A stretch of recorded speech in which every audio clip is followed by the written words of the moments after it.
भाई इधर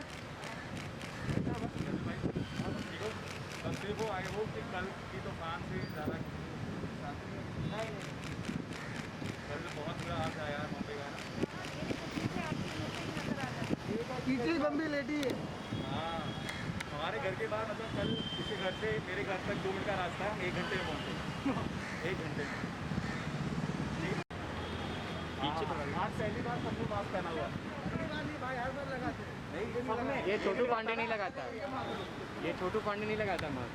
ठीक है जी। हाँ जी